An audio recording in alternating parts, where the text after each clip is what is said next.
Start. Now, there is another aspect of the rubber industry, namely the rubber producing industry, which has been entirely left out of the consideration of this bill, that is the rubber manufacturing industry.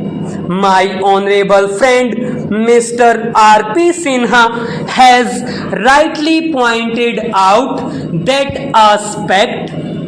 We find that Indian rubber production has been consumed by the rubber manufacturing industry in India. So, here is the question of increasing Indian production. As with the tea trade, the question is of export. As yet, the structure of the tea trade and the trends of the tea trade are such that it is mainly dependent on export, and whenever there is any loss of export market, there is a hue and cry of a crisis. But in the case of the rubber industry, all the rubber produced in India is consumed by the rubber manufacturing industry in India. Rubber is a very important commodity, and this industry should also be developed here. There is a deficit in Indian production. So the government thinks of allowing import of rubber. If the production of rubber is increased by 27,000 tons a year, that will be consumed in India. That is all very true. So, my point is that in connection with the development of the rubber industry, we cannot leave the rubber manufacturing industry out of our consideration. These are closely connected with one another.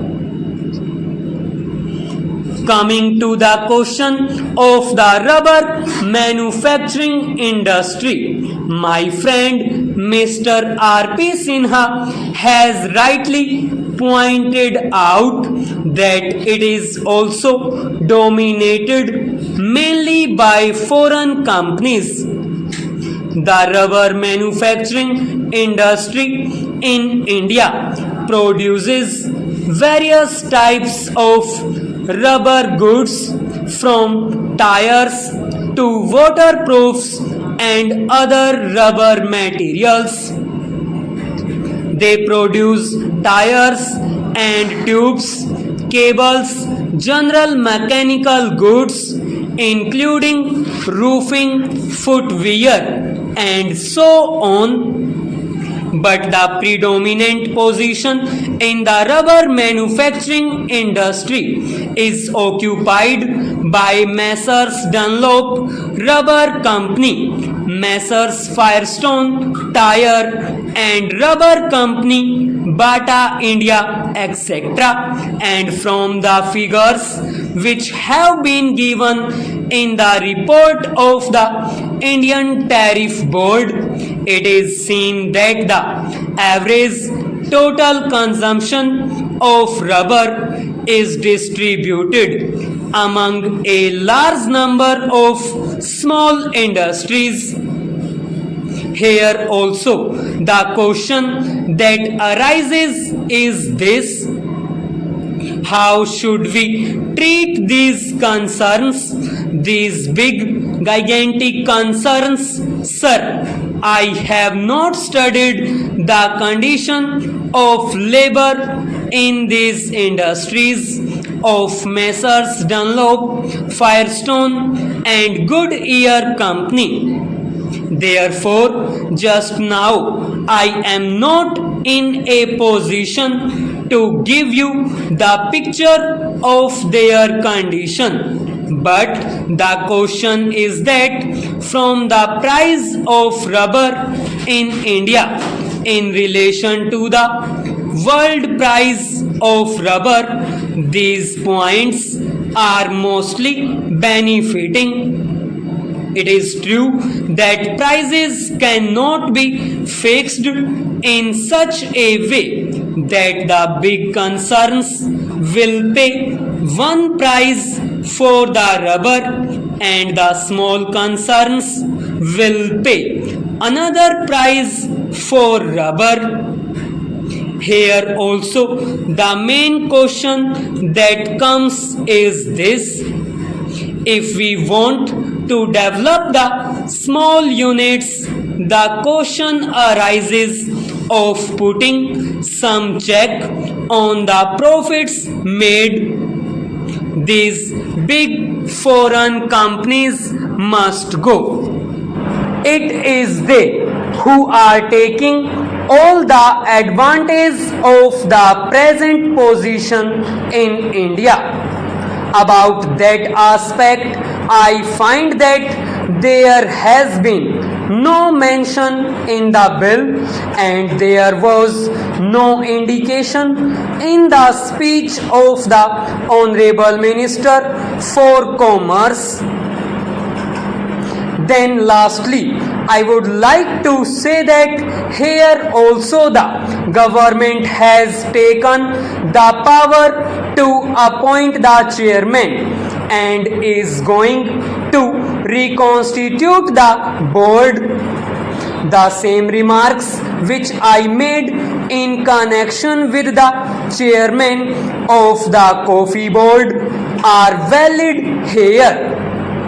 If it is the intention of the government to break the domination of the foreign rubber growers or big rubber growers in the rubber board, I think it will be circulated to honorable members later on.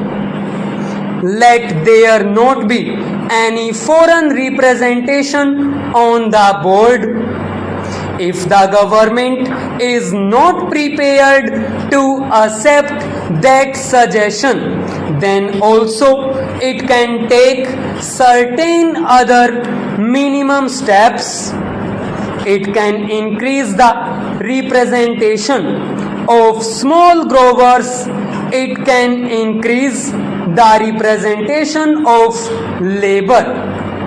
The representation of small growers has been increased by one, but the representation of labor should be increased.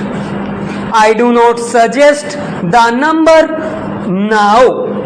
In this manner, if the government thinks that the reconstitution of the rubber board is essentially necessary in order to exercise its powers for the development of the rubber industry, then the reconstitution should be on proper lines, not simply by having a nominated chairman, not simply by indulging in eyewash activities. The government should do everything to check the big foreign interests and big growers.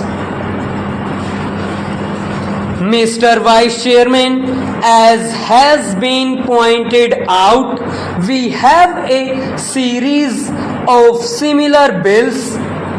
Rubber is a cash crop and therefore I think the government should be very careful to see that in fixing the price of rubber, the price of the manufactured articles is borne in mind. The honorable member who preceded me has pointed out that the rubber manufacturers are mostly foreign firms, and the figures that he has given are really staggering. It has been pointed out that during the last 10 or 12 years, the profits distributed are 350%. That means the original 1 crore of rupees have received 3.5 crores of rupees as profit. It has also been pointed out that 1 crore of rupees have become 2 crores of rupees by means of bonus shares, and the market price of the shares of 2 crores of rupees is nearly 7 crores of rupees. That means that the original 1 crore of rupees become